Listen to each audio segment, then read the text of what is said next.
There's a silent war happening inside your head right now. And while you watch this video, your brain is making a decision every few seconds. Stay focused or escape to something easier. That calculation happens thousands of times every single day, and slowly, without you noticing, it destroys your ability to do meaningful work. Think about it. You sit down to study, to build your business, to finally work on the thing that could change your life. 5 minutes later, your hand reaches for your phone. Almost automatically, one tap, one scroll, one short video, and suddenly, an hour disappears. Then night comes, and that feeling hits again. That hollow guilt. The feeling that you spent the entire day consuming, instead of creating, scrolling, instead of living. You know you are capable of more. But here's the terrifying part. What if your lack of focus is not a personality flaw? What if your brain is not weak? What if it's being hijacked? Because modern technology discovered something dangerous about human biology. Your brain can be trained to crave distraction, but the same system can also be reversed. You can train your brain to crave discipline, to enjoy difficult work, to feel rewarded by progress, instead of stimulation. This is not fake motivation. This is neuroscience. And once you understand it, everything changes. We are living in the most overstimulating environment in human history. Every notification, every app, every piece of content, all competing for your attention, designed by psychologists and behavioral scientists to keep you hooked. And the result is brutal. You feel overwhelmed by your responsibilities, so you avoid them. Assignments pile up, messages stay unanswered, dreams stay trapped in your head. You promise yourself, tomorrow I'll be disciplined. But tomorrow comes, and your brain pulls you back into the same cycle again. Scroll, consume, escape, regret. And the worst part, you can actually feel your willpower disappearing. So if you think this means you are weak, listen carefully. Dr. Anna Lemke is one of the world's leading addiction experts, Stanford professor, psychiatrist, director of Stanford's Addiction Medicine Clinic. Her entire career is built around helping people escape addiction. And even she became addicted, not to drugs, to vampire romance novels. She became so obsessed with reading Twilight and fantasy fiction that she bought a Kindle just to hide it from people. She brought it to work, read between patient sessions, sacrifice sleep, sometimes waking up at 2 in the morning, just to keep reading. Think about that. One of the world's top addiction specialists, trapped in the exact same dopamine loop as everyone else. That changes everything. Your inability to put the phone down is not a moral failure. It is biology colliding with technology. And one molecule sits at the center of it all. That molecule is dopamine. And almost everything the internet tells you about dopamine is wrong. Myth number 1. Dopamine is the happiness chemical. Wrong. Dopamine is not pleasure. It is desire, craving, anticipation, the go-get-it chemical.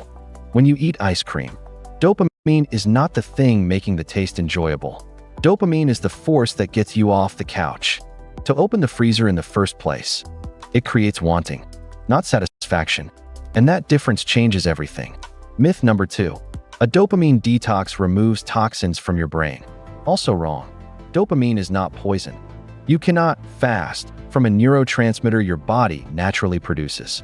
A dopamine detox is really behavioral recalibration, reducing overstimulation, long enough for your brain to become sensitive to normal life again. That is the real goal, not removing dopamine. Restoring balance. Inside your skull, 2 systems are fighting for control. The first is the limbic system, your primitive survival brain. It wants comfort, novelty, pleasure, immediate reward. It whispers, avoid pain. Seek stimulation. Do what feels good right now. Then there is the prefrontal cortex, the logical CEO of your brain. Planning, discipline, long-term thinking, delayed gratification. And every time you sit down to do difficult work, these 2 systems collide. The problem is that modern technology gives your primitive brain exactly what it evolved to chase. Instant reward, almost zero effort. Your brain runs on an energy economy. It constantly asks, what gives me the highest reward for the least effort? And social media is the perfect answer. Infinite novelty, endless entertainment, constant unpredictability. And that unpredictability matters Because apps use something called variable reward timing. You never know when the next scroll will give you something amazing. A funny video, a viral clip, a message, a notification. That uncertainty creates massive dopamine spikes before the reward even arrives. And eventually, your brain adapts. Imagine your dopamine system like a brightness dial. Cheap stimulation turns the brightness all the way up. TikTok, gaming, sugar, pornography, constant scrolling. Eventually, your brain protects itself. It lowers sensitivity. It reduces dopamine receptor activity. This is called downregulation. Now normal life feels dull, reading feels painful, work feels exhausting, silence feels empty. You did not lose discipline. Your brain developed a tolerance to overstimulation, and a dopamine-starved brain will always chase the easiest source available. That is why brute force willpower usually fails. You cannot overpower this system with motivation alone. You have to reset the environment your brain is adapting to. That means reducing artificial dopamine overload. Here is the framework. Step 1. Identify your cheap dopamine.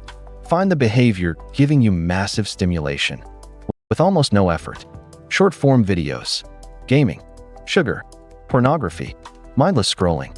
Usually, it is the habit that leaves you feeling empty afterward. That is your target. Step 2. Create scarcity. Not forever, temporarily. 3 days minimum. 7 days is powerful. 14 days can feel life-changing. Delete the apps. Move the phone away. Block access if necessary. Your brain needs space to recalibrate.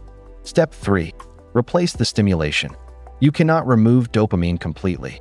Your brain will search for something to fill the gap. So replace hyperstimulation with slower rewards. Read physical books. Cook. Exercise. Walk outside without headphones. Sit with silence. In the first few days, will feel terrible. Restlessness, anxiety, irritability. Your hand will instinctively reach for a phone that is not there. Listen carefully. That is not weakness. That is withdrawal. Your brain is recalibrating its reward system in real time. And the discomfort is proof it is happening. Push through it. Once you reduce overstimulation, you can begin rebuilding your dopamine system strategically. Neuroscientist Dr. Andrew Huberman outlines several tools that improve focus and motivation. First, morning sunlight. Within the first hour after waking up, get outside for 10 to 30 minutes of natural light exposure. No sunglasses if possible. This helps regulate circadian rhythm and supports healthy dopamine levels throughout the day. At night, do the opposite. Bright light exposure late at night disrupts dopamine regulation and sleep quality. Second, feed dopamine properly. Dopamine is built from an amino acid called tyrosine. Foods rich in tyrosine include red meat, eggs, nuts, certain cheeses. Your brain needs raw material to produce motivation chemistry. Third, visual focus. Before deep work, stare at a single point for 30 to 60 seconds. This narrow focus state increases alertness and helps transition your brain into concentration mode. Fourth, use rewards carefully. Most people reward themselves constantly. That weakens motivation over time. High performers often use intermittent rewards instead. Unpredictable reinforcement keeps the brain engaged longer. Ironically, the same psychology casinos use to keep people addicted can also reinforce productive habits. But here is the most counterintuitive rule of all. Do not stack dopamine.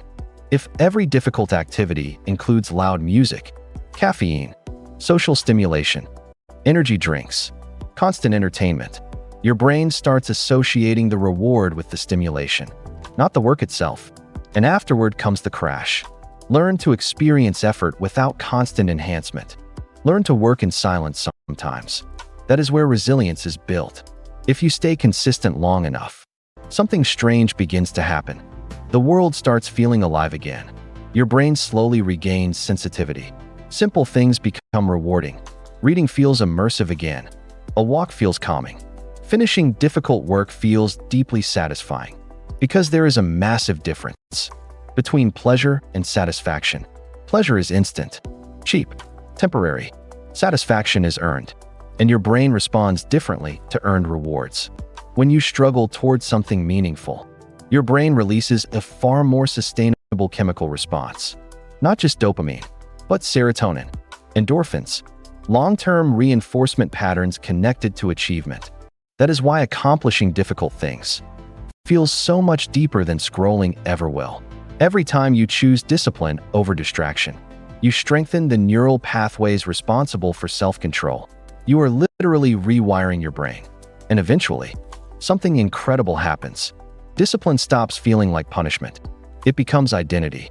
The hard path stops feeling hard, because your brain finally learns to associate effort with reward. Right now, most people are not truly controlling their lives. Algorithms decide what they pay attention to. Apps consume their time. Notifications control their emotions. That is not freedom. Freedom is not doing whatever feels good in the moment. Freedom is having a mind strong enough to choose what matters most. It is waking up excited to build your future. Instead of escaping from it, it is going to sleep fulfilled. Instead of guilty, and that version of you already exists. It is buried underneath overstimulation, underneath distraction, underneath years of cheap dopamine conditioning. You were never designed to live as a servant to impulses. You were built to do difficult things, to create, to focus, to master yourself. Your brain is capable of rewiring itself. The question is whether you are willing to endure the discomfort required to become free.